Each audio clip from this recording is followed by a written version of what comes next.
ভগবান বলছেন যে মানুষ যে সম্পত্তি মনে করে তার আসল সম্পত্তি কি?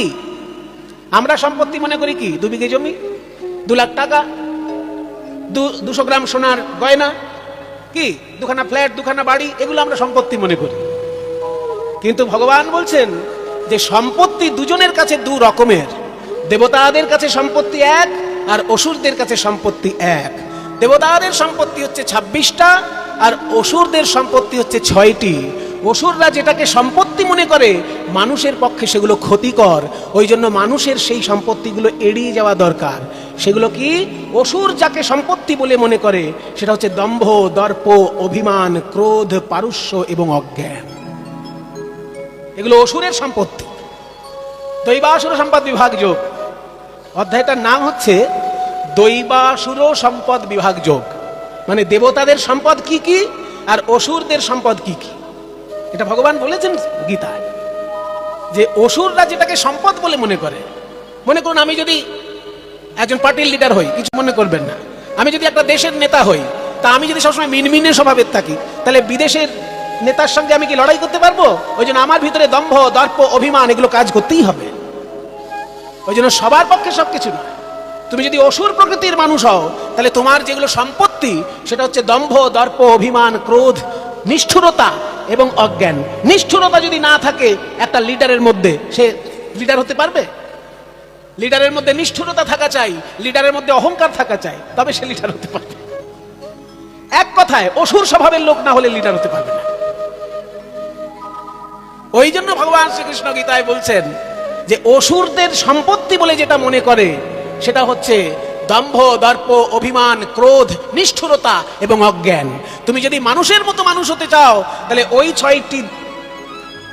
ওই ছয়টি বৈশিষ্ট্য জীবন থেকে বাদ দাও, তবে তুমি মানুষের মতো মানুষ হতে পারবে। এবার যদি মানুষ থেকে দেবতা হতে চাও, মানুষ তো সবসময় উন্নতি চায়। যে মাধ্যমিক পাশ করে যায় সে তো চাইবে আমি উচ্চ মাধ্যমিক পাশ করব, উচ্চ মাধ্যমিক পাশ যে করবে সে চাইবে আমি বিএ পাশ করব, যে বিএ পাশ করবে সে চাইবে আমি এমএ পাশ করব। উন্নতি চায় মানুষ। তাই অসুর থেকে আগে মানুষ হও, তারপর মানুষ থেকে দেবতা হও। দেবতা যদি হয়ে যেতে পারো তাহলেই তোমার এই জীবন ধন্য হয়ে গেল। ওই জন্যই তো শ্রীমদ্ ভগবদ গীতার বাণী হলো দেবতা হওয়ার মন্ত্র। প্রত্যেকটি মানুষকে দেবতা বানাতে চেয়েছেন ভগবান শ্রীকৃষ্ণ।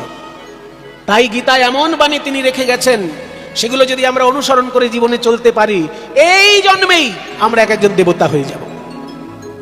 কিন্তু পারি না তো। ওই যে বললাম, এই 6টা জিনিস বাদ দিতে পারি জীবন থেকে?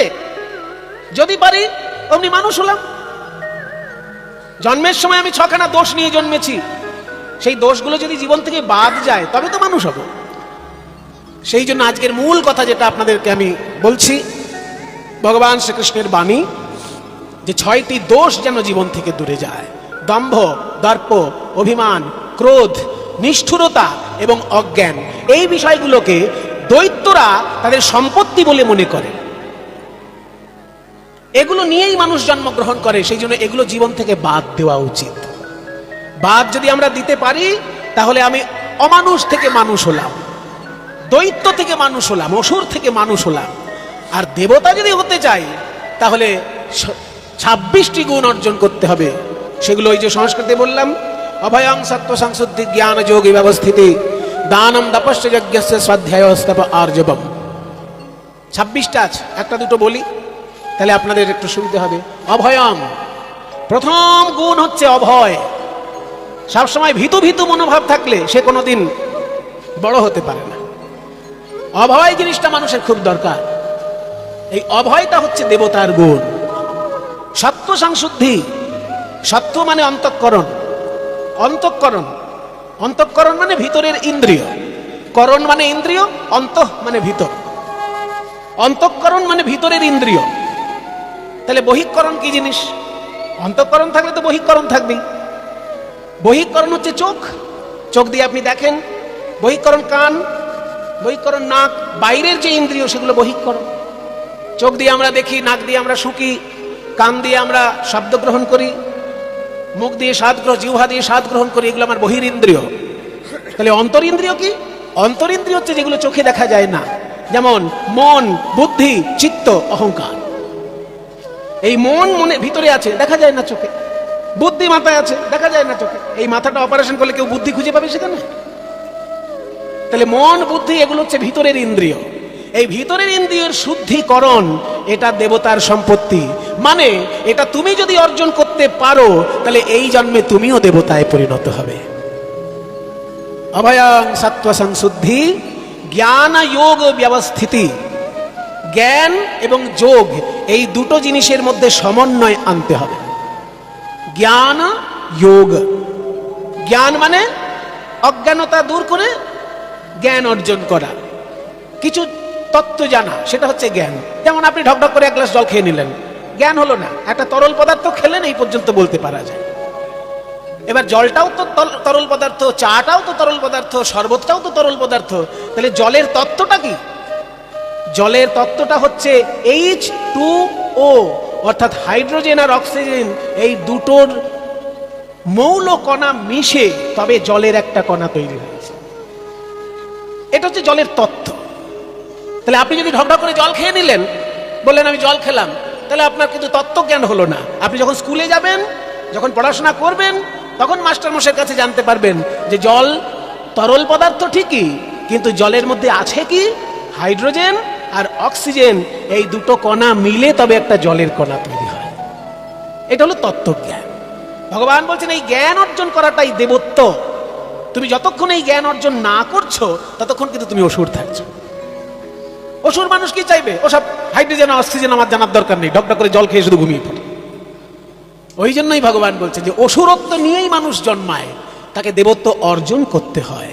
অসুরত্ববাদ না গেলে দেবত্ব আসে না।